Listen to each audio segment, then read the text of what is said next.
সবাইকে স্বাগতম। আজ আমরা কথা বলবো আমাদের শরীরের সবচেয়ে রহস্যময় জিনিস নিয়ে, আর সেটা হলো মানব মস্তিষ্ক। মানব মস্তিষ্ক পৃথিবীর সবচেয়ে জটিল যন্ত্র। এখানে প্রায় ৮৬ বিলিয়ন নিউরন আছে, আর প্রতিটি নিউরন আবার হাজার হাজার সংযোগ তৈরি করতে পারে। ভাবুন তো, এই নেটওয়ার্ক এত বিশাল যে বলা হয় মহাবিশ্বের সব তারা সংখ্যার থেকেও বেশি কানেকশন তৈরি করতে পারে আমাদের মস্তিষ্ক। আমরা প্রায়ই শুনি মানুষ নাকি মস্তিষ্কের মাত্র ১০% ব্যবহার করে। যদিও বিজ্ঞানীরা বলছেন এটা পুরোপুরি সত্য নয়, তবুও আসল সত্য হল আমাদের মস্তিষ্কের ক্ষমতার সীমা আমরা এখনও জানি না।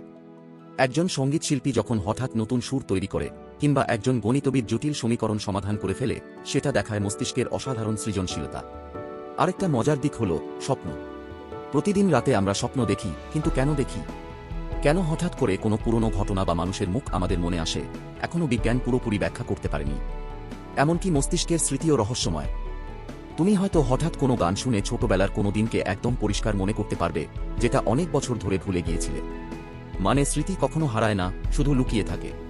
সবচেয়ে বিস্ময়কর বিষয় হল আমাদের মস্তিষ্ক নিজেকেও পরিবর্তন করতে পারে। বিজ্ঞানীরা একে বলেন নিউরোপ্লাস্টিসিটি। মানে তুমি যদি নতুন কিছু শেখো, ধৈর্য ধরো, চর্চা করো, তাহলে তোমার মস্তিষ্ক নতুনভাবে সংযোগ তৈরি করবে। আর এভাবেই মানুষ অসম্ভবকেও সম্ভব করে। তাই বলা যায় মানব মস্তিষ্ক এখনও সবচেয়ে বড় রহস্য। আমরা প্রতিদিন এটি ব্যবহার করি, কিন্তু এর পুরো ক্ষমতা আবিষ্কার করতে এখনও আমাদের অনেক পথ পাড়ি দিতে হবে।